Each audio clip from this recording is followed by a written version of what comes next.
Hello, everyone. We are live. We already have 17 people early. We are all early. As you see, I'm getting more professional. I actually understand how YouTube Live works. Now, the third time that we are doing this, this third week is already in. Let me see if you can even hear me. I think so. Can you guys hear me? I just finished recording a great video on SpaceX and Fidelity's commentary on the SpaceX IPO, and I was blown away how smart Fidelity is. Normally, I would not have expected this. We are here covering the most important things that are happening in the world on the AI trajectory with Tesla, SpaceX, and of course, NVIDIA, the blockchain revolution, and all the other things that are happening. Great. You guys can hear me. We have Italy on board, Police, and we have Pool Shirt Mike. That does not sound like Italy. That sounds like Australia or Florida. But great to have you guys here. We are, Queen Creek, Arizona.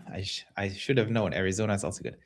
And we have England, beautiful England on board. So Queen Creek, Arizona, Italy, England, and we have Brandon Harling on board. Ontario, Canada. Excellent. Andreas Pretzer, that sounds a little German. We have Belgium, Miami, the Coke capital. Very good. And of course, the crypto capital. Scotland, amazing. Yeah, Pretzer has to be German.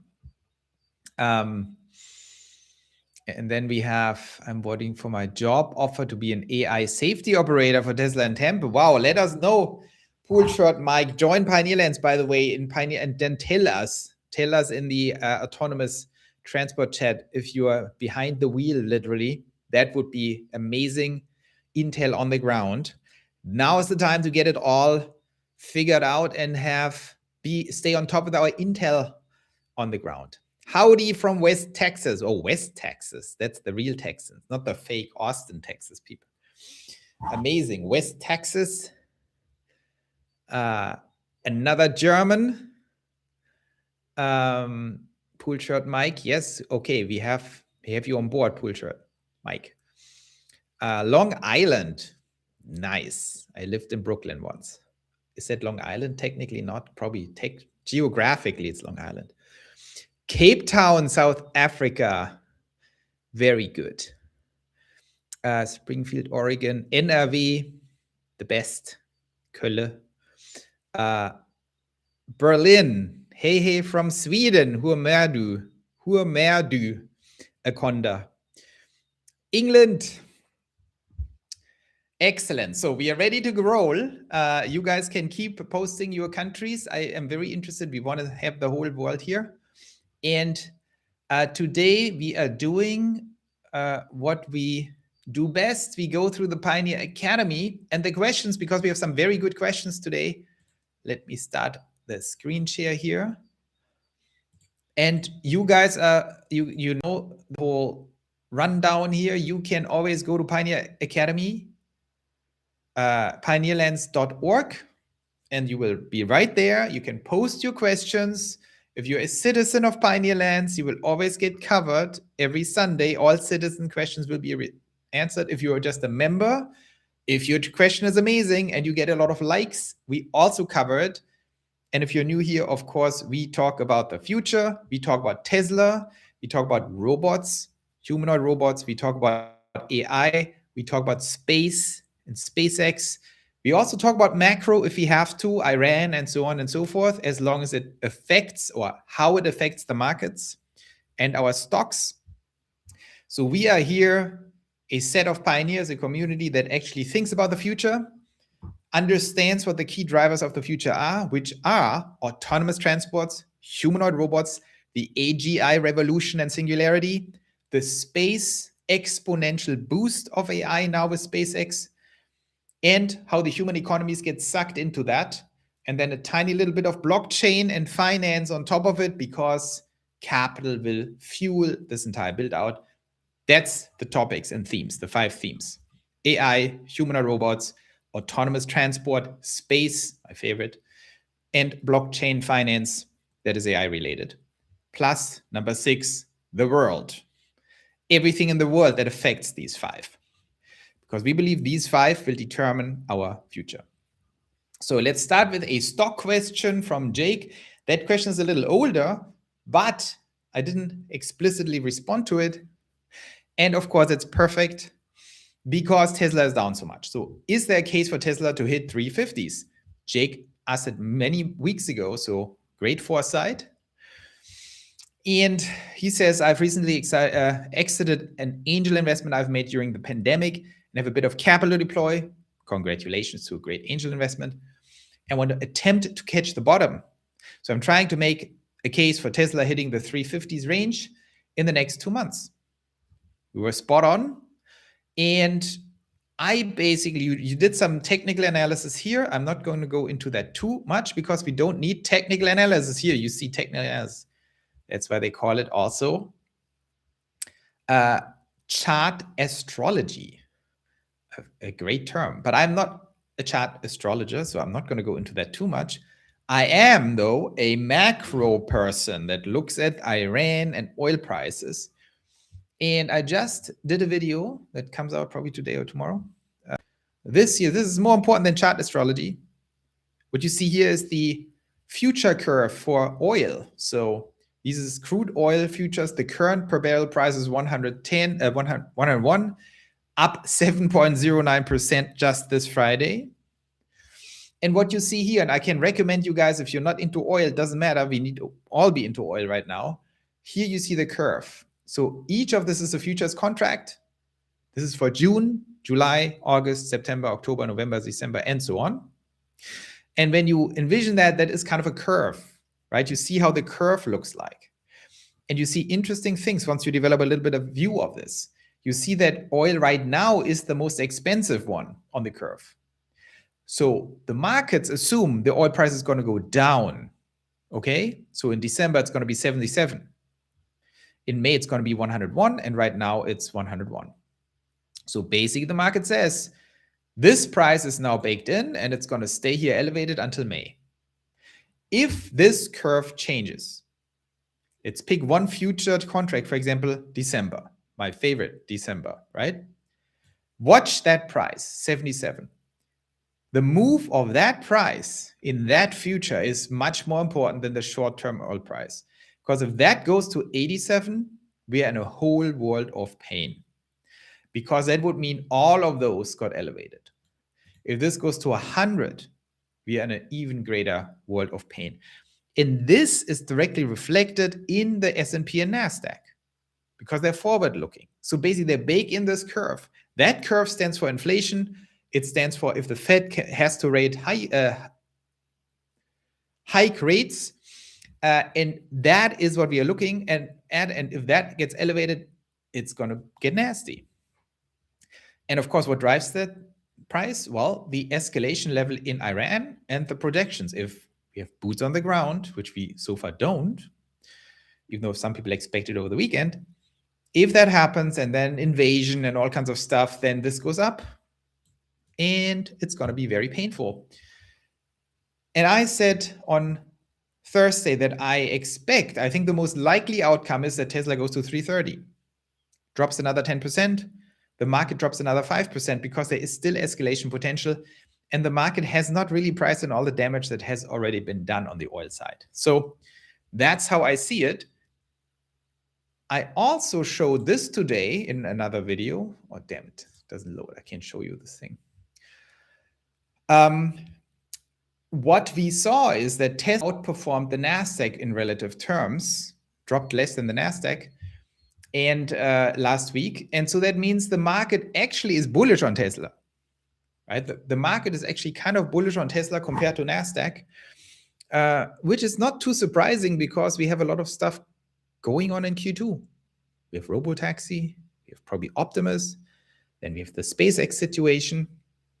Very interesting. So that is what we are looking here at.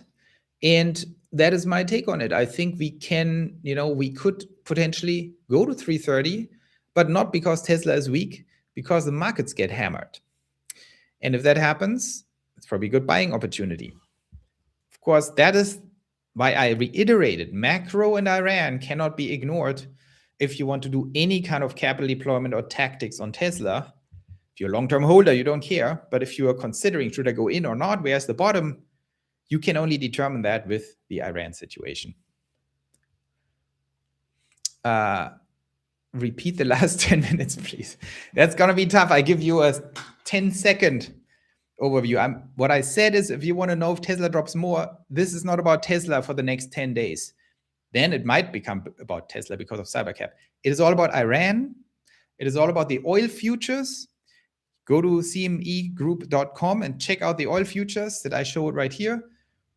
If oil keeps going up, especially not on the front end, not now, but on December, for example, the December future, $77 per barrel. If that goes up to 87, oh, it's going to be bad. It goes up to 100, it's going to be even worse. It drops the market.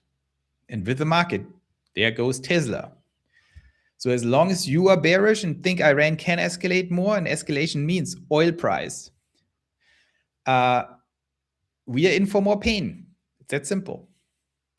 Of course, once it's gone, but as you see, the interesting thing is also that the December barrel price are not going to be impacted as much by just a Trump tweet, like the front-loaded thing. Because here you have long-term damage price, and this is not going to change that quickly.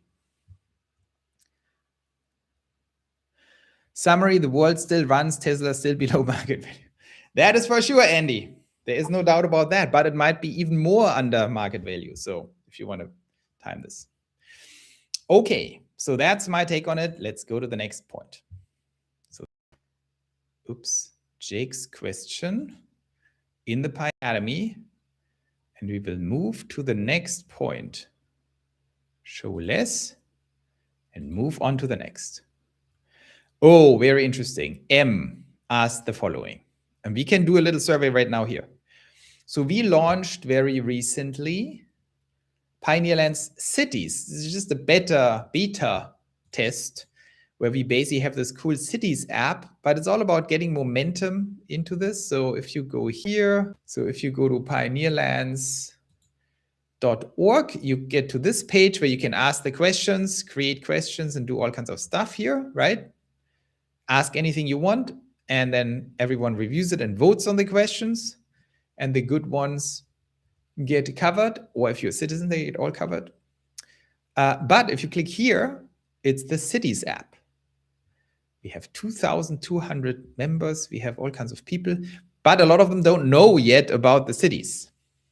And so we have to, if you click on London, for example, you see London. I live in a different city, I know. And then you see all the members here, and we have a city feed that no one uses right now. So we can add a university, we can do all kinds of things. And now it's all about how do we get a little bit more momentum into this whole thing, make people use it. And also we can vibe code the app in different ways. So what is the bottom line? The bottom line is we have a lot of pioneers here. We are growing and we want to make this more fun. So we can actually meet each other and do all kinds of things. But the idea is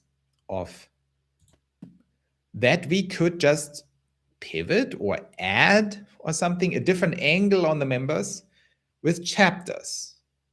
Now I asked a question, but just today, what that means, what the idea is, but I think it could be a good idea. So the concept of cities is excellent, but the numbers for now are too low. Does it make sense to pivot to chapters? If we move to chapters, we can link groups in ways other than location, and could then implement chapter leaders and mayors faster. So I think that's a good idea. What do you guys think? By the way, mayors, we basically, if you're, I think only citizens, I don't know, if you're a citizen, you can run for mayor of your city and then get certain privileges and duties. So you can basically set your slogan of the city, of the pioneer city of London. You can be the mayor of London and then change the picture and everything. And you can also create events and all kinds of stuff. And the idea of MS here, we could do it for chapters. And I think what he means by chapters is any kind of groups. We could say robotaxi chapter, humanoid robots, options trading, portfolio strategies, space research. I don't know. What do you guys think? Should we do chapters?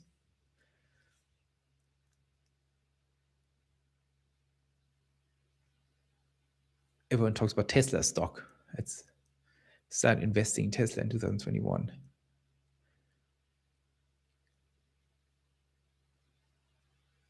Here, Cypress Hill was negative, but now it's changing. That is good. Picked up another 30 shares of Tesla. I really hope it pays out. When did you pick it up? True Kanji. But the chapter, like, just go to, you guys can also go to Pioneerlands here, go to this question. If you want to chip into this opinion, if you want chapters, if you get enough interest, we can do chapters. So here, I will click on this. I click on Seen on YouTube.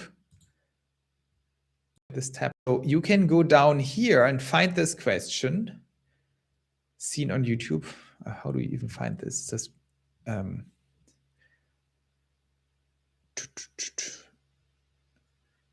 maybe I make this different so it sorts by time. We will implement this so it sorts by time. And then you can go to that question and just comment on it, or tell me in the comments here or wherever. We want to just get your opinion if chapters make sense. So we basically organize Pioneerlands also in chapters, not just cities. And then people can just join the chapters and say things. But we also have the community. Here you can go to, why is this today loading? So you have this, and here, of course, we don't have mayors, but you can click here on humanoids and robots and have these discussions here. So it's not that we don't do anything, but that's what we can do. So that was that question. Good idea, but cities is long-term not that easy. Belgium is not big and too many cities. One for Belgium would be fine until this is bigger thing. Yeah, we are trying to, well, we have 20 cities in Belgium, like in Pioneerlands. It's too many probably. Good point.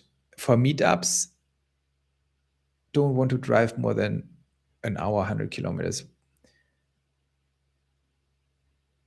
Yeah, I mean, that's a good point, Andy. Like we have to think about that. Maybe that would be easy to organize. We can basically give you a radius of events. Maybe we do 100 kilometers radius for everyone, and you see how many citizens or members in Pioneerlands are in this radius. So people can still be in cities, but maybe turn to regions or something. So we can do a lot of things. If you have good ideas, you can just propose that, and we make it happen. I think a meetup would be very cool. Okay. What do we have here? Let's go to the next question. Here, next question. To what extent would a 50% SPX correction in 2026 water down a positive robotaxi rollout? Well, that's not too hard to answer. Basically, what I think, let me go here. NASDAQ. Look at this. 10% down this year, NASDAQ.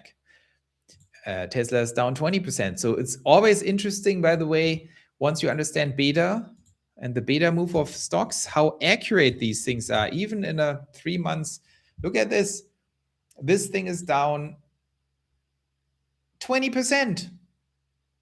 And Tesla has a beta of 2 to the NASDAQ, just for you guys to understand how precise these things are. So if the NASDAQ is down 10%, Tesla is supposed to be down 20%, right? That's what the historic beta is. If the NASDAQ is up 10%, Tesla is supposed to be down up 20%. So Tesla is down 20% year to date since January 1st. Okay?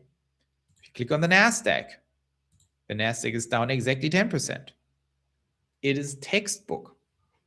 So, right?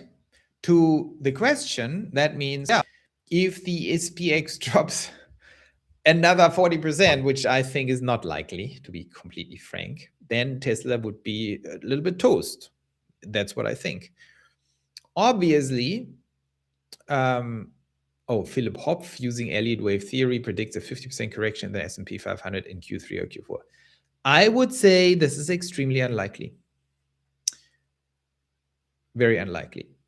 The only reason a company like Tesla can escape that kind of gravity down is if the cash flows just become so overwhelming that they become a super hard forcing function, where it's basically forcing the stock high because they're drowning in cash.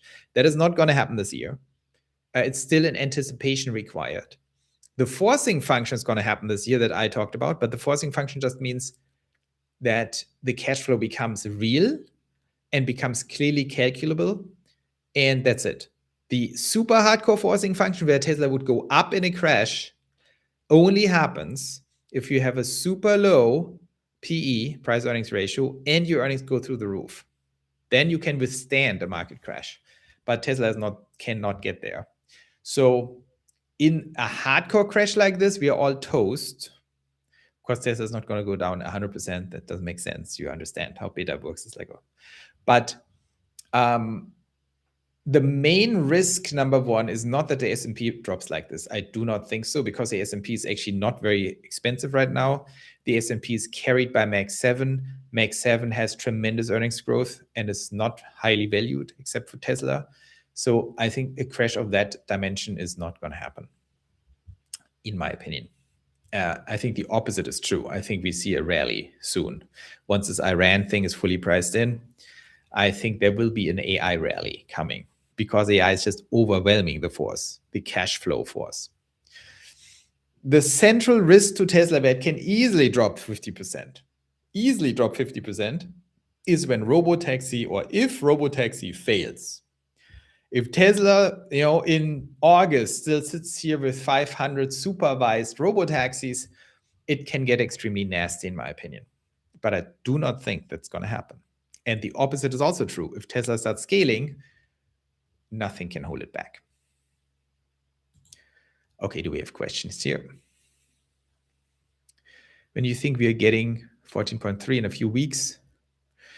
Yes, pool shirt Mike. I do think maybe when you get hired on the Robotaxi side in Tempe, Arizona, I do think that 14.3 will be synced with Cybercab rollout, more or less. So I think in 3 weeks. I would bet on in 3 weeks. In the middle of April, I think we get 14.3. Here is where I say it. Not guaranteed, of course, but that's the most likely outcome in my opinion. That is what's going to happen, very likely. Because it was scheduled for February or March, I think. It's now a little delayed, but it's very clear they're working very hard on it. Elon said in a couple of weeks. And Elon is normally on these very short timelines not that wrong. If he's 100% wrong, then it's still mid of April. So I think it's coming, and it has a lot to do with Cybercab. I think this is I do think 14.3 is the version that just makes it fully functional, commercially functionable. Okay, next question. Can Optimus repair orbital data centers? Well, of course, Optimus can't do anything because Optimus doesn't work yet. But I think what Stephen means is if Optimus will be able, once it's perfect, to repair it. And of course, the answer is yes. That's the whole point of Optimus. A couple of weeks ago, this is what Stephen says. I heard an analyst fund manager saying that the space data centers aren't plausible because chips fail and you can't just send someone to replace them. I mean, that's just dumb, by the way. That's just dumb. Jensen Huang already talked about it. He said, we already have GPUs. We already have hoppers in space, NVIDIA. We already having them on all kinds of satellites. We are already doing processing of images, edge processing. Jensen is a little bit behind the curve because he says, on the space front, because he says cooling is very difficult at super scale. So for now, he thinks it's just edge computing for image processing, and that's very good. But he says all these chip-related issues in space are not issues. NVIDIA has saved them all, has already solved them all. He says, like, this is not a big deal. We know how to deal with chips. You know, there's redundancies. Not all your chips will fail at once. You just have to make sure if a chip fails, it doesn't drag down the entire data center if you have 1,000 chips in the data center in space. So these analysts just don't know anything about anything. So there is absolutely no structural hurdle to these AI satellites. Now, will you need repairs? Sure. But you don't have one chip fail and then send an Optimus up. You just do it every year, or every 2 years, or every 5 years. You send an Optimus up when like 20% of the chips have failed and 10% of the solar or something, and you just repair a bunch and then you move on. So it's not a big deal, in my opinion. So you have to think about, it's not a black or white thing. These satellites will work great. And then over time, there is decay, right? They go from 100% capacity to 99 very quickly, to 98, to 97. And after 5 years, they will be at 85%. And after 20 years, they will be at 60% or whatever. And at some point, you start replacing the pieces. That's how I envision it. And the replacer of the pieces can be, of course, Optimus. I noticed, Joe, you have a great understanding of psychology, because I understand Optimus. Are you a psychologist as well as an economist? Wow, this is a very... Did you research me, Pod? This is like a weird question, because I actually studied psychology and economics, but I never tell anyone that I studied psychology. It's so embarrassing. Yeah, these were my 2 majors. I have a master's of art in economics and psychology. Optimus for space must have highly specialized hardware. Simply having a humanoid built for Earth and sending into space will get it fried. Probably. I mean, then Optimus has similar problems with the chips and everything. Sure. Joe, I still do not understand the purpose of the validation vehicles with the validation tools on the roof. Why do they need that kind of validation? Maps accuracy? That's a good question, Victor. I also am not an expert on that front. I actually don't know what they're exactly doing. I heard that it has about to do with mapping, but I don't fully understand it because I have to do it in every city. Do you think the US will allow Waymo to use Zeekrs someday? Seems like that will never happen. I think they already do allow it. If you have, there is this new thing in Congress about robots. I think what will happen is humanoid robots will be the first problem where they close the door on China for multiple reasons. National security officially, but also economic protectionism. So I think humanoids are toast. Europe will probably do the same thing. Humanoids just sound too scary. You don't want 1 billion Chinese humanoids running around New York. That's just disturbing. When it comes to cars, I think they're not that much on the chopping block, but self-driving cars with that level of intelligence built in, there might be also things coming, depending on the relationship to China. But I do think, pool shirt Mike, that Zeekrs with chips and everything will be allowed initially. So I think it might happen quickly and then they shut it down. Fear and greed today is at 10. Well, but I remember pretty clearly, Andy, that I don't think 10 is a good bottom. I think the bottom is more 5 or 4. So 10, we are definitely close to something. But as I also said, if that would be a normal circumstance, 10 is pretty fearful. But this is not normal. Here you have a situation where the oil futures for December are much more reliable indicators than fear and greed, right? Because you can be at 1. You can be at 1 and the market can crash another 30% if you suddenly blow up the entire oil infrastructure, right? Because this is just fear and greed. That's the psychology of the market. And basically, great fear means everyone who wants to sell sold. But that only means everyone who wants to sell based on the current circumstances sold in its maximum fear. It means that everyone who has the possibility or is considering selling has sold. That's why the fear and greed index is so powerful. But if there is an external shock, you massively increase the total absolute number of people who want to sell, right? if fear is at 1, no one who could possibly sell will sell anymore because they're all sold out. But the people who will never sell don't sell. If you blow up the oil infrastructure, suddenly you have a lot of new people coming into the selling game that would never be even on the scale. That's the problem. The people who are not fear or greed driven, they're just numbers driven. They say, oops, we have to sell. This is going to be a disaster. That's why macro and the oil futures are more important than fear and greed right now. Okay, Chris asked, can you do a dedicated video on the pros and cons of the possible merger? Yes. I today did a video, not out yet, on Fidelity's commentary. The head of private investment of Fidelity, she's pretty smart. She did great commentary on Bloomberg on SpaceX, and then commented a little bit on the merger. So I will have more videos coming on the merger probably this week, because this is very interesting. It's very speculative. I know X and Alexandra, Tesla boomer mama, she's like the leader in speculating about the merger, but everyone else also loves it. I think it's a little speculative right now. Not if the merger happens or not, but all these scenarios. But we have some important questions to ask, on Tesla stock. Robert is asking, what are your thoughts on NVIDIA stock price by 2028? Also thoughts on memory stocks like Micron, which is coming soon to your stock market. Your content is amazing. Thank you so much.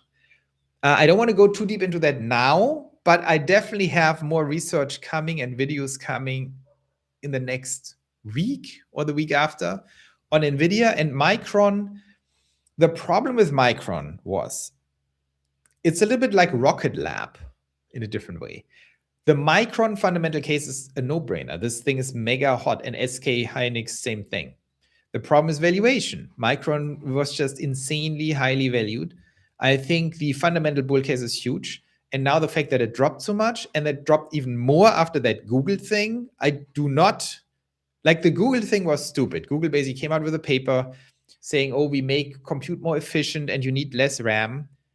These kinds of arguments always fall flat because you have infinite token demand, right? So if you make something 10 times more efficient, you don't need 10 times less RAM. You just need still more RAM than you have because you just explode compute. So I think it might be a good opportunity. I have to look at the latest of Micron, but it was just extremely highly valued. That's the problem.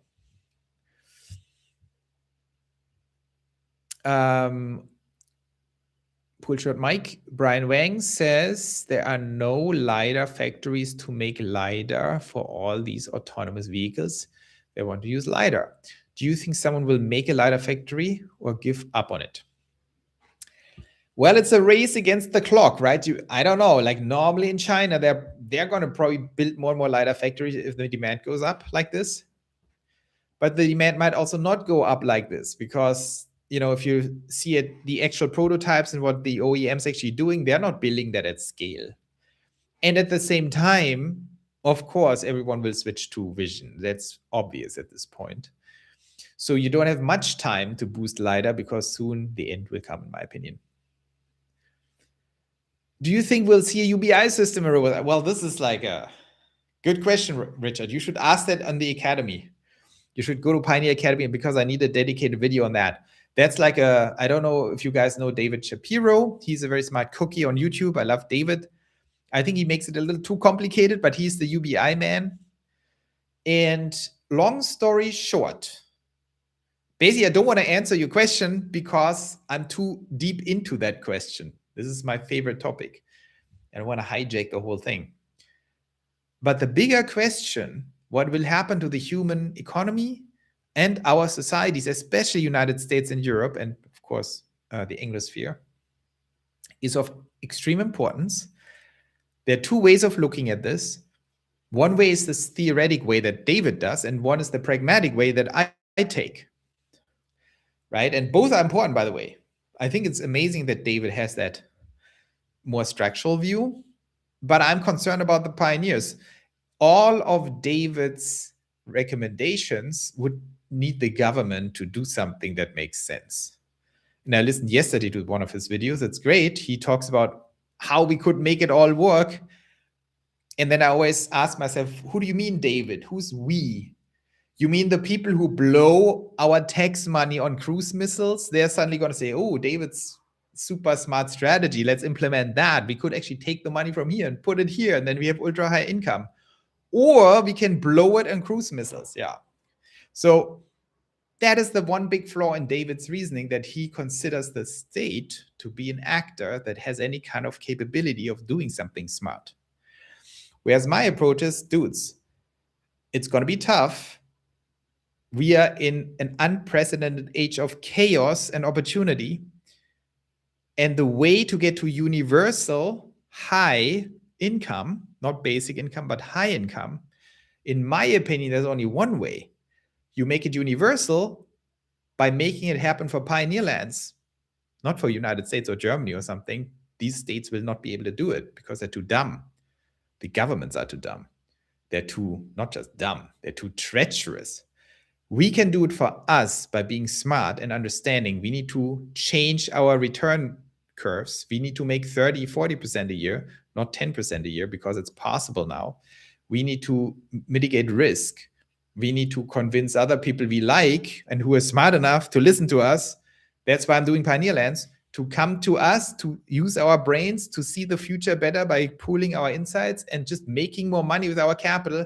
And then within the Pioneerlands crowd that is more smart, create some self-governance. And part of self-governance is also the question, if you make a lot of money, how do you help other people who you like to make money? And this includes young people. It includes Pioneer Academy for students and stuff like that. How do we spend our money more intelligently so we actually help other people who we like to also build this capital stock and do the right moves? And we are actually preparing something here that's very cool, where we will take countries from Sweden, like a smaller country, to Germany, mid-sized country, to United States, large country, and do some math. What would actually happen to the wealth base, to the capital base, if people would invest more intelligently? Investing is very important. And invest intelligently means like, okay, you need to own stocks, you need to own Max 7, you need to own Tesla, and of course, structured products like the ones we do, but also ARK, also index funds maybe. So build portfolios where you have some stocks you want to pick, but then you have to pay attention, and some structured products, because you guys have to understand, most people are complete failures when it comes to investing. They don't even have stocks. They have like one random fund, MCSI World or something, and then they have 10% of the money in that, and the rest of the money is like somewhere in the savings account. That is the biggest source of waste for people. That needs to change. And then you have countries who reached escape velocity and have enough intelligence. They're very rare. But one is Norway, where these guys have 4 million people. They have 2 trillion in their sovereign wealth fund. And these guys are the first ones who call Elon. So the Norwegians just have total escape velocity because they locked their entire sovereign wealth, which is very high, into the AGI stocks, more or less. So they will just sit there and get rich, and they will have universal basic income, high income. So my opinion is you need to convince populations to actually get on board of becoming owners of these mega AI companies, because they have infinite growth in front of them, like literally infinite growth, SpaceX and Tesla, but also the other guys. And most people don't understand this yet. And the faster they understand, the better you will be off. Because the other route is David's route. Good luck. You know US politics, you know German politics, like whatever, you know British politics. So if you bet on the politicians to figure that out and then do the right thing, that's a tough bet to take. So let's see. What country would be most likely to go UBI? I think the Scandinavians, because they're the richest and they have the most like social mindset, and they have the highest ability to actually organize government without being completely corrupted. So I think Scandinavians, especially Norway, but also these tiny ones like Iceland, obviously. Because you need high wealth in conjunction with people who don't like pathologically try to rip each other off or betray each other. That's like very bad in the United States. In Great Britain, it's horrible. in Germany. For other reasons, it's horrible. So this is just very tough. So you need smaller countries that are more homogenous, even though they're not anymore, but trying their best to manage this. I think they have a good chance. Tesla share has more upside midterm than SpaceX. Next 2 or 3 years going to be nuts for Tesla. I agree. And I also agree that SpaceX long-term more valuable than Tesla. Well, we don't know that, Cyrus. The interesting question is, what is the role of Tesla in the future? If Tesla pulls off to be the manufacturing company of the solar system, it could be as big as SpaceX. Right? If Tesla becomes basically the execution arm for all the manufacturing on the moon, on asteroids, on other moons, on Mars, and it's all Tesla, it can be as big as SpaceX. So SpaceX does the launching, the satellites, the space connectivity, and the compute, but Tesla does the chips, and Tesla does all the heavy manufacturing in space, if that turns out to be what it is. But that's also all the reasons why these things will merge, in my opinion. It's just not sustainable long-term to keep them separate. Do you think Tesla can reach 1,000 per share this year? I think the answer is very simple. If Iran disaster stops soon, if we get a rally in the Nasdaq and S&P and reach all-time highs again, which is not crazy, if Cybercap launches and we get to multiple tens of thousands of Cybercaps this year, yes, I do think Tesla can reach 1,000. But of course, these are not guaranteed things. Are there going to be new Tesla solar panels coming out this year or next year? You mean probably for home? Well, they're definitely building space solar panels, that's for sure. And they'll probably come out end of next year or go into satellite production. But for home roofs, I don't know what their plans are, actually. I'm not up to date. Pod says, Cypress Hill, I agree, but does a merger delay Tesla share price rising massively? These are all interesting questions because SpaceX is more inflated than Tesla in terms of share price and earnings. So I think it would be nicer for Tesla to not merge this year, to have Robotaxi scale and really cash in, and then we see it go from there. Because the longer the merger takes, the more substance Tesla builds, the more the share price goes up, and the more close SpaceX comes to its substance and its real forcing function, which starts probably in 2028, the real crazy cash flow. So it would be nice, maybe wait until 2027, mid of 2027, we have a merger, Tesla is very valuable. Then SpaceX kicks fully into gear while Tesla is fully into gear, and then we are filling that crazy valuation with much more cash flow. UBI, I want it now. Well, I think that's the wrong mindset. I understand where you're coming from, but the right mindset is you need to make your own UBI. That is what we are doing in Pioneerlands. I will focus on that more. Like, how do we get to the point where we have UBI, or all of you guys, and you don't need the government for it, because waiting for the government is very dangerous. Elon will have an immense amount of leverage on the US government because of how much of a percentage space and Tesla will be of the economy. Well, sure, long term, maybe not enough for the Democrats taking over in 2026, and then in 2028 could happen. It could be dangerous. So April, good month or bad month for Tesla, and why? Praying for Robotaxi expansion. Well, if Robotaxi expands, it's going to be good. I do think that April, the second part of April, will not be bad anymore in terms of Iran. Because whatever happens in Iran will get priced in now. That's why the next week, this week is very important. Maybe the week after, I think, unless Trump just keeps it all unclear. But it's very hard to continue keeping it unclear. If it escalates or gets shut down, that's it. Then we have priced it in. And then we are more free to go, even if it's bad. Joe, is a merger or a buyout? No one knows that, Chris. I think no one knows that, including Elon, including everyone else, because it's a function of how good Tesla is going to do. And when this, if Tesla goes through the roof, then Tesla is more likely to buy SpaceX, in my opinion. But if they're the same and then SpaceX goes more up, maybe SpaceX buys Tesla. So you can't plan all these things out for companies like that. The engineering investigation, I don't think it's a big deal, to be honest. Jason, I know a lot of people are scared of that, but for me, not so much.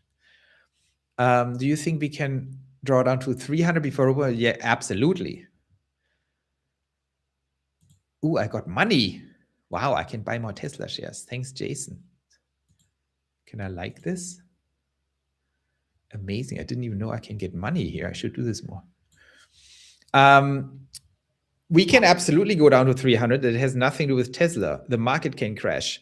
I think it's actually likely we go to 330. If really bad things happen, if someone starts blowing up oil infrastructure, if Iran blows up the pipeline in Saudi Arabia, that would be bad. Or the Houthis. The Houthis just entered the war.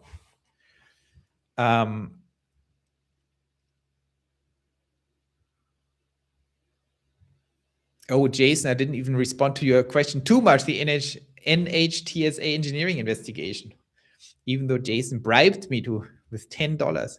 But quite honestly, like this, we had so many investigations there that I do not believe this is a typical FUD situation, in my opinion. How much Tesla for $10? I can't do the math. What is it? 360. So 136. I need to wait for it being tokenized. Or on Robinhood, I think I can buy little pieces.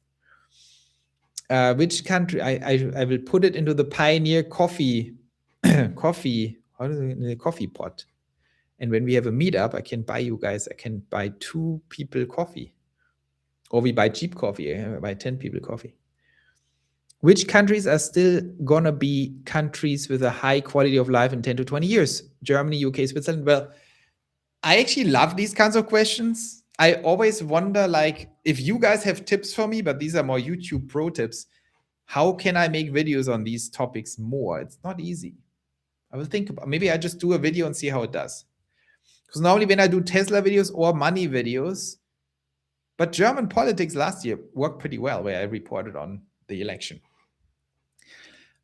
These are incredibly important questions. What happens to Europe?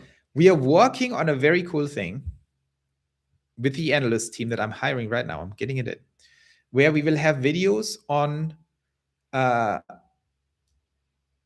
when Tesla overtakes certain countries, but also how we turn around countries, especially Germany, UK, Switzerland, the Scandinavians, Belgium, the Netherlands, in terms of if the population would shift their investment behavior towards the AGI, towards a Pioneer Alpha type investment situation, it has to happen because these companies will all lose their jobs.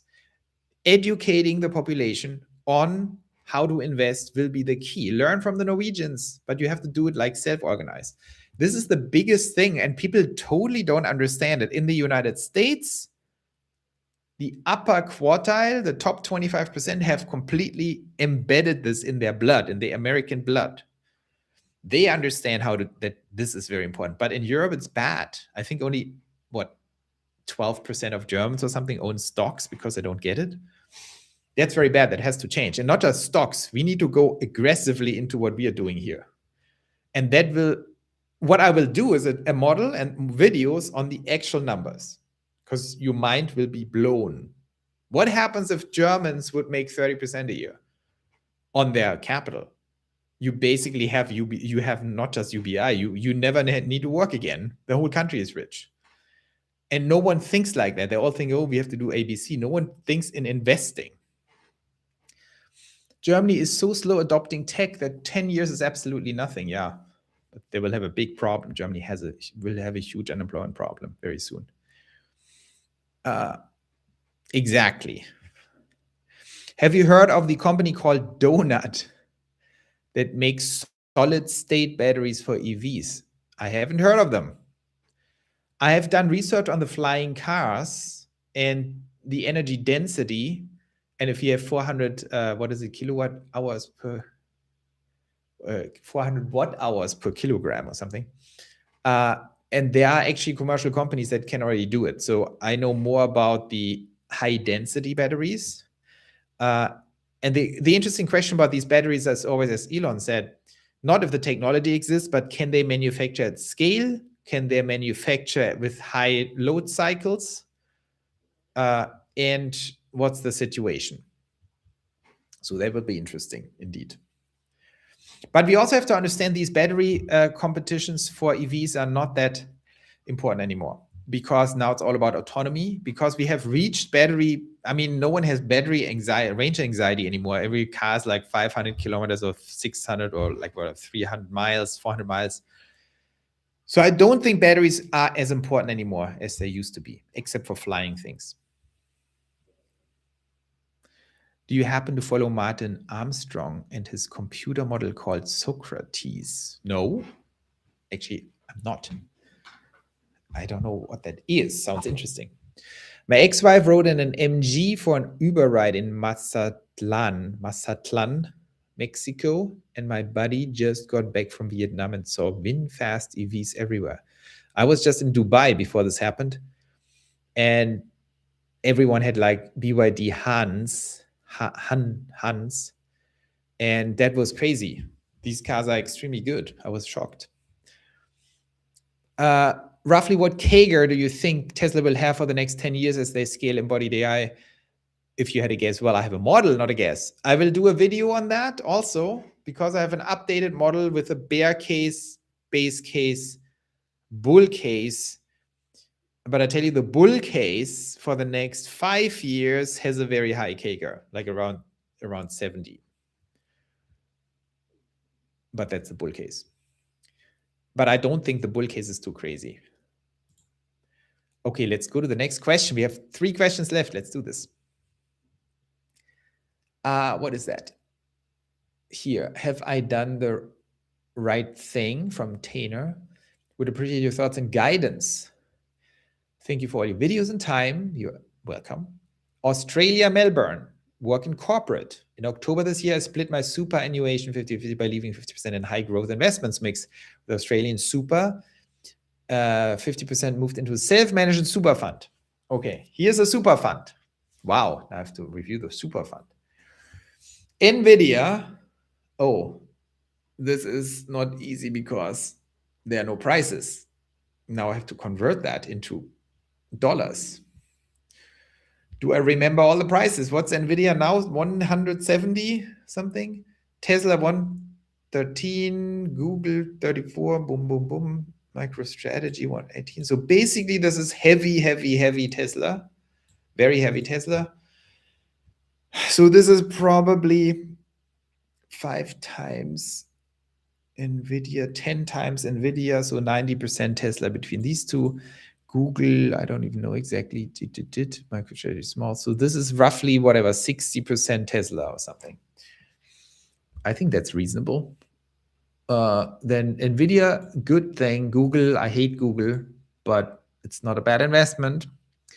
Avgo, always good. Broadcom, SSCO, I don't even know. MicroStrategy. I have a lot of crypto exposure outside Pioneer Alpha, so I'm very light on crypto, but I think MicroStrategy is a good idea because I think I'm extremely bullish, but I'm like low conviction, extremely bullish on Bitcoin and Ethereum. Maybe more on Ethereum, but I would split it 50-50. I would split probably 60-40 between Ethereum and Bitcoin and nothing else.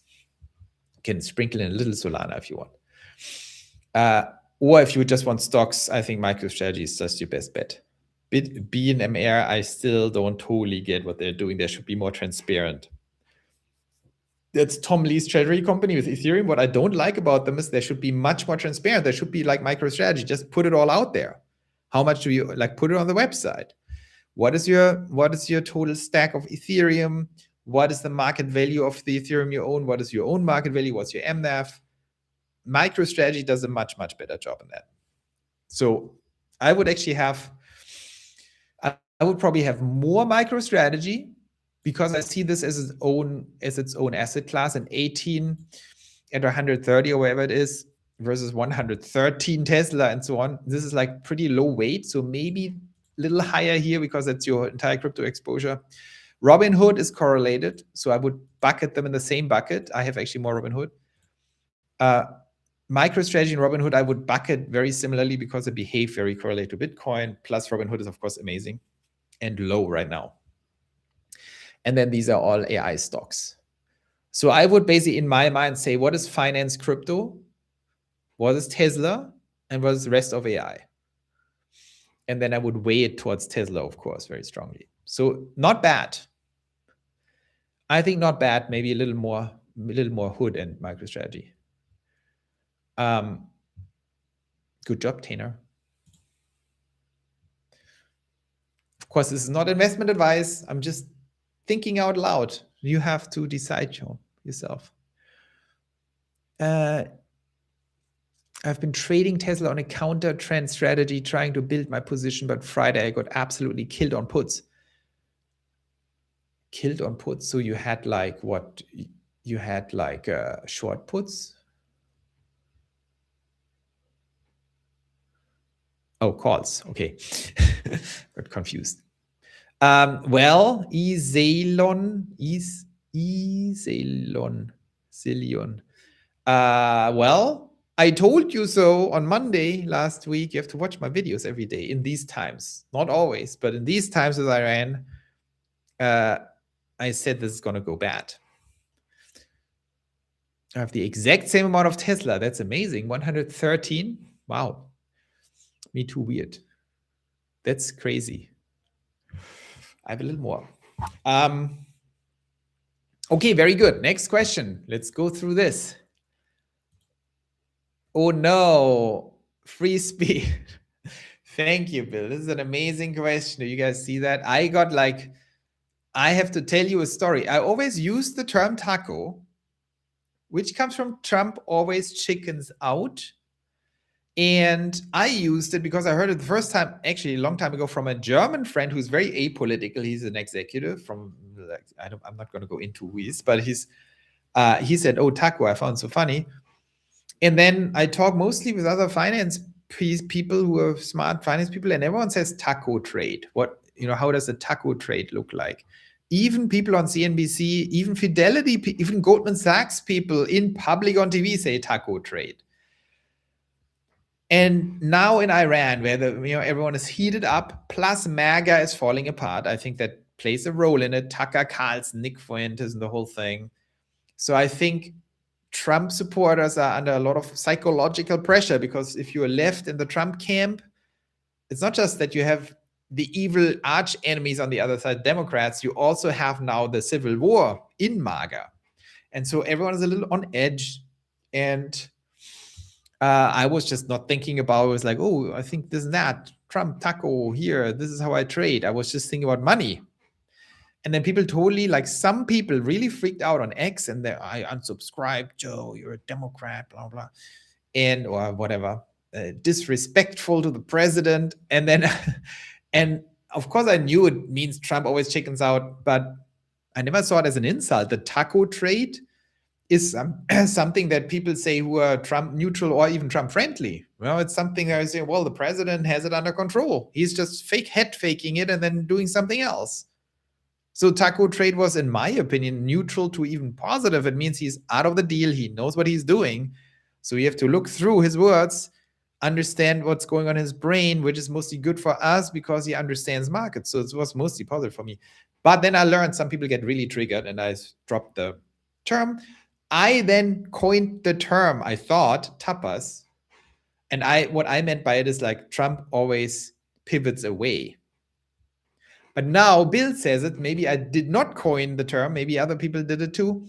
And he proposes Trump always pivots, adjusting strategies. Donald Trump emphasized the importance of a positive mindset for success. One of his notable quotes reflects his sentiment. The image of success is important, but even more important is the ability to focus on solutions instead of on problems. That is true. This highlights his belief in maintaining a proactive and optimistic approach to challenges. Well, that also means you have to, no one cares what you said before. You need to solve the problem, which was a positive thing about Taco, in my opinion. Additionally, Trump often speaks about the necessity of resilience and adaptability in business, suggesting that success comes from the ability to pivot and adjust strategies as needed. I 100% agree, Bill. And it's funny that you came up with a similar term. I want a term that describes taco without the offensive piece, because I don't want to be offensive to Trump. I think this is a good thing. And I think the lack of taco is a bad thing.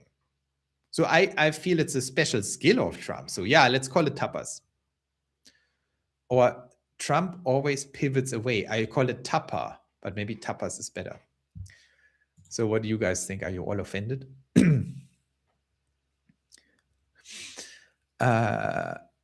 Joe aligns with Elon, do the math, read Trump. Yes, I definitely, if in doubt, I definitely side with Elon.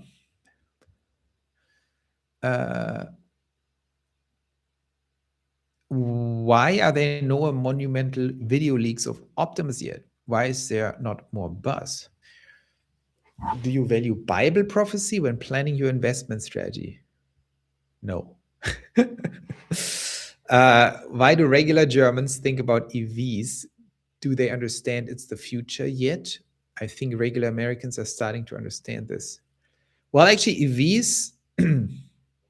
EVs, like look at Norway. That's insane. It's like basically 97% are now EV sales, but Norway is special. But in Europe, you also see EVs rising a lot. But people have to understand that Germany has national interests. They want to boost Volkswagen and these guys, and they have a lot of EV sales, and their domestic brands are pretty strong actually in Germany, the EV brands. Literally nothing, he says, moves the market anymore. It's true. Trump lost his ability to move the markets, which is a new phase now. It's very interesting to watch, because I'm only interested to predict what's going to happen. Okay, so last question. We are 1 hour in. Today we are a little bit more on time. What is this? This is hilarious. What's even happening? This is me and James. Who is this? Optimus. Who is this? This is CERN. This is James. This is me. Why am I the smallest here? That's not fair. You guys, you don't even know. I'm not that small. I don't know, but maybe James. CERN looks tall. Is this CERN? Who is this? James. Oh, CTO Larson. Is this CTO Larson? No, this is CERN. 42 macro, yes. But okay, that's amazing.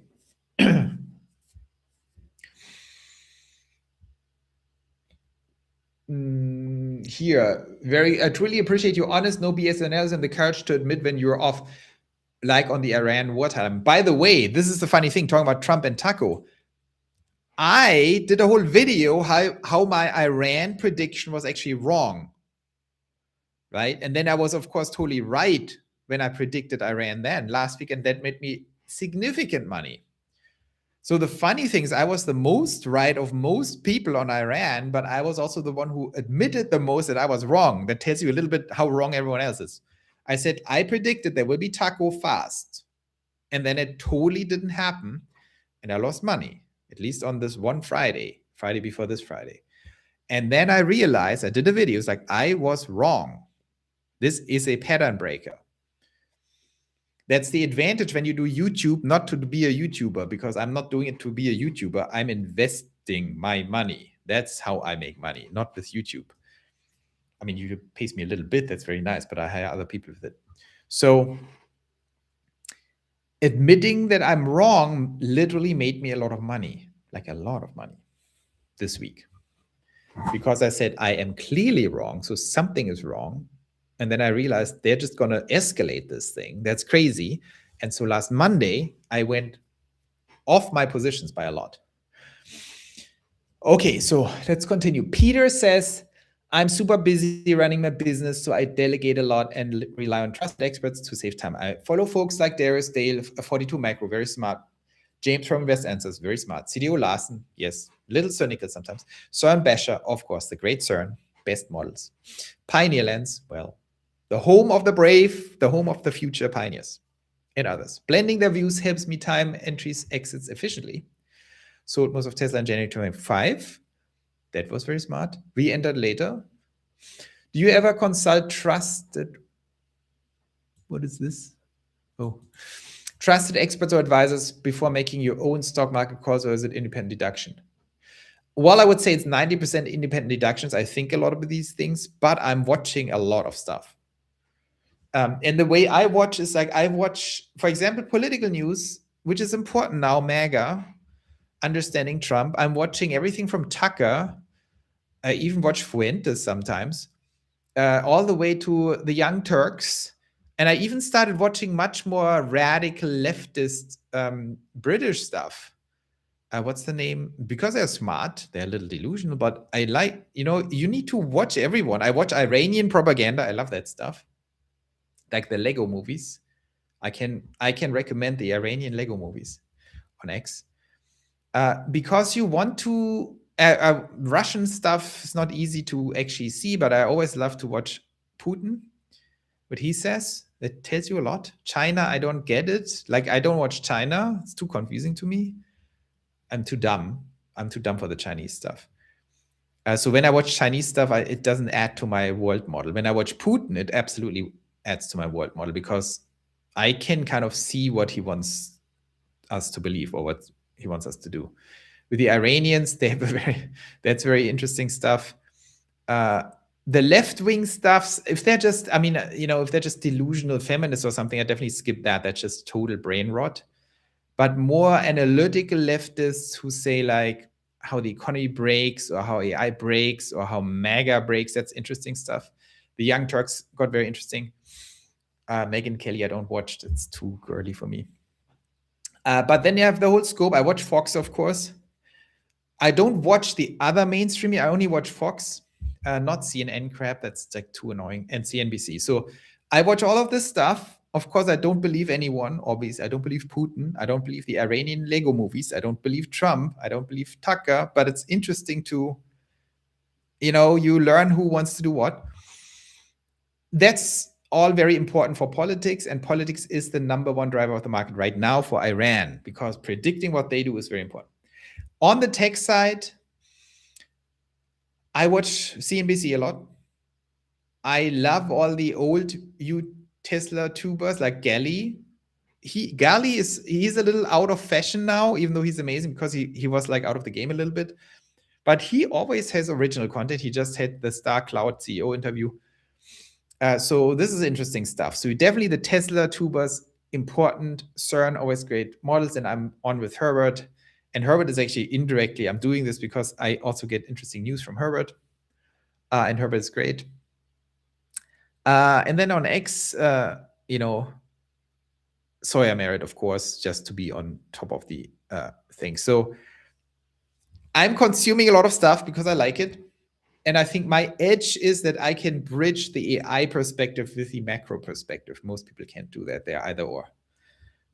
But AI will merge into macro, and you cannot discount politics. This whole thing is going to blow up politically. Also, the culture war in Germany and UK and Scandinavia and Belgium and so on. And of course, United States. These all have huge implications for future election outcomes, AI job destruction that will happen next year at a massive scale that will impact the elections. The elections will determine if they are right-wing or left-wing populists, how they approach Tesla and companies like that on the legislative level and UBI. So this is all going to be very important to see everything and then narrow it down on how is the market going to behave and how is Tesla going to behave and what does it have to do. So on 322, you mentioned the most likely scenario is the war dragging on, Tesla potentially dropping up to 40% from there. I didn't say 40% from there. I said 40% from the top, which is 300 or something. Earlier this week, based on Trump's statements, it recovered some, but I don't regret de-risking. Better to preserve. If the war ends or Robotaxi hit 2,000 servers, I'll pivot back in carefully. Probably. It really depends on market conditions. Doesn't it make sense to de-risk at least partially now, given the outlook? Yes. When did you write this? We don't see the date here. I have to add the date. Yes, I'm fully de-risked now. I'm basically nearly max de-risked right now because I think next week is probably the most risky week. We can definitely go down more.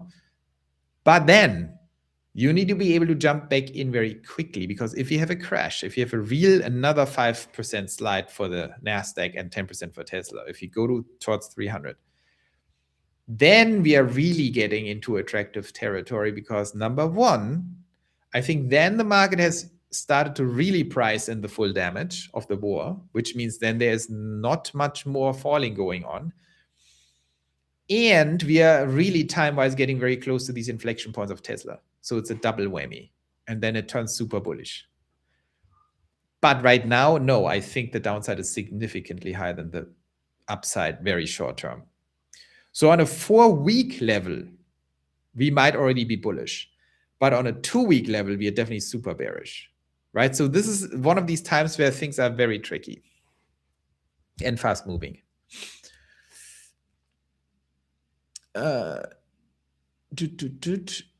Questions? Literally nothing he says moves the market anymore. Yeah, that's true. People getting triggered by the term taco is hilarious. I know. Thanks for your time, Joe. Well, thanks for your time, Pool Shirt Mike. Greetings to Arizona. Newsmax is also fine. I watch this on YouTube sometimes. Joe, why do you speak German or with a German undertone? Because I spoke German before I spoke English. Tesla tubers, first time I heard that. That's a term. It's like a real term. Are the traders on Wall Street off next week for spring break? No. No, they're not. There's some Easter break of some sort, maybe. Maybe there will be lighter volume. I'm not sure. I don't think so. Was that our last question for today? Yes, that was the last question for today. How do I stop the presentation? This interface still has issues. Here. So that's it for the Pioneer Academy. Interesting questions. You go here to ask more questions. You can just click on create and ask a question. You can get free image generation, so your question looks prettier. And then we can go from there. We have a lot of cool things coming. I'm very busy because we are building out our research team with the university. I can't give it away where it is, but it's Nordic, north of Germany. And it's going to be a lot of fun. I think we have some very smart candidates here, and we're building a little team. It will be similar to like ARK Invest, but better. ARK is cool. I love what ARK is doing, but we can do this better. I think, they're still bound to a bunch of very limiting factors. What I like about Pioneer Alpha, even though we turn this into an institutional thing now, but I'm not very greedy when it comes to, capital under management. I rather have cool people, joining us as investors from a corporate strategy. We have a Luxembourg securitization vehicle, have a new Pioneer bond where we basically capture this strategy and make it more accessible. But I'm more doing it for fun and strategically. So we're not going to build a sales team and trying to pitch a bunch of stupid banks, because then you run into, I dealt in my life with a lot of institutional investors and I don't like them. I think most of them are a little dumb, a little corporate. They don't really care. They don't know much. And it's always about other people's money, and I don't like it.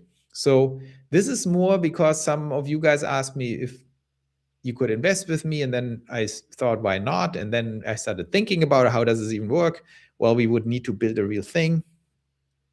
And I don't want to be in the fund business.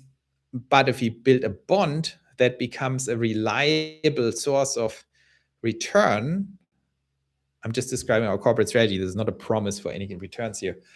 But if we build an organization, a financial infrastructure that then shows over time that we are actually good in delivering like 30% returns or something, if we can make this happen, and if we can show that in a bond, in a performance-linked bond, that is the key for all these discussions. How do we save our countries? How do we save our economies?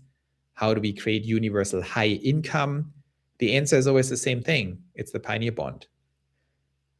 Our job is to make it work, right? Of course, we need to deliver these returns over a certain period of time, even though there's not much time before all of that stuff happens, but no one else is doing it. So that is kind of the vision why I really like the idea. And we don't need like 10 billion under management. If you have like 100 million or 50 million or something, it's completely sufficient. And that's, in my opinion, easy to get. And then we can show the world you can actually capture this upside of Tesla and all these other stocks and turn it into a much more smoothened out curve, return curve that constantly delivers returns every week without being subject to the crazy swings of Iran and Tesla crashing and Tesla going up to 100%. That's our whole mission. Can we stabilize these returns and make them much higher than normal stable returns? That's why I'm doing this. More like prototyping the future of finance, because I think in 2 years and 3 years, a lot of people will realize that something really interesting is happening that puts a lot of countries and people at risk. Mainly all the jobs going away and everyone relying on capital. So that is kind of the mission. I'm trying to integrate more universities into that so we can do amazing research. We can know better than anyone else what's going on with SpaceX and Tesla and Optimus, autonomy with chips, LLMs, and blockchain. That's our big themes. And if we are totally ahead of everyone with this and can deliver returns in a new structure that is much more robust than a fund, which is a bond, then we are in an interesting situation. And then I want to go beyond these 5 research themes into country level economics, where we say Sweden, for example. What would happen to Sweden if 30% of the population would shift 50% of the portfolio into something like that? Of course, not my stuff, but like something like that that captures the upside. What would the trajectory be of personal income, of the GDP? Well, on the GDP, nothing. This is also interesting. The GDP doesn't measure that, right? So if the entire population makes a ton of money with their investments, the GDP is zero. This is very interesting. So we run into these new questions that someone has to cover and someone has to explain. So very interesting topics if you like civilization and economics and money and income. So it will be very interesting. But I need a bigger team because there's a lot of questions to be answered. Fortunately, we have AI that helps us a lot with all these papers and, figuring out the math. It's going to be a lot of fun. So, are the traders the free musketeer? Joe, your thoughts on all the millions who are unbanked and offline who will have access via Starlink and become Musk fans since their lives will change positively and economically? Well, that's very interesting. 1.7 million cyber caps needed to match 1/4 of NVIDIA profits. I have to look that up. Maybe 1/4 of NVIDIA profit. Yeah, that's a lot of money. 1/4 of NVIDIA profit. But 1.7 million cyber caps, I have to do the math on that. Can't do it in my head right now. So yeah, the unbanked, well, I think, there are so many disruptions coming and so much complexity through that change. Oh, Chomsky, did you do it? I will cover it next Sunday, I promise. I will find your question. Did you get some likes so I can easier find it? I will find that question covered next Sunday, because that's interesting. I have to see what you assume for margin per cyber cap, miles and stuff. But free musketeer with the people who are unbanked and stuff like that. The question, what happens to the world when we have AGI taking all the jobs, which is now? And what, the world is very complex. I mean, Norway is different from Italy, and Italy is different from Libya, and Libya is different from Nigeria, and Nigeria is very different from Congo. So I can't wrap my head around the entire world. I think this globalization topic that happened in the past, the reverse will now be true. It will be hard enough to even predict Denmark. It will be extremely hard to predict all of Europe and the United States. It will be completely impossible to predict everyone else. So I don't know, and I don't care, to be totally honest. I care mostly about our people. Like, I care about kind of the Western hemisphere, from Russia. Russia is from Russia to Sydney, but on the other, like this way around. That's what I care about, like the civilizations and people I understand. I cannot tell you what happens in Congo. I cannot even tell you what happens to India. I can definitely not tell you what happens in China, because I lived in China for a year and I did not get it. I have great respect. I met very smart people there, but this was very confusing. I also don't understand Japan. So even though I love it. So we have to be a little focused. This would be complicated enough to turn Europe and the United States and Canada and things like that around and make sure we are not, losing it. And we have very complicated topics here. And places like China, Southeast Asia, and India, and Africa, and the Middle East, I think are way, above my pay grade. It's too complicated. I have no idea. They have to figure it out. We have enough to figure out here. And it will be very challenging.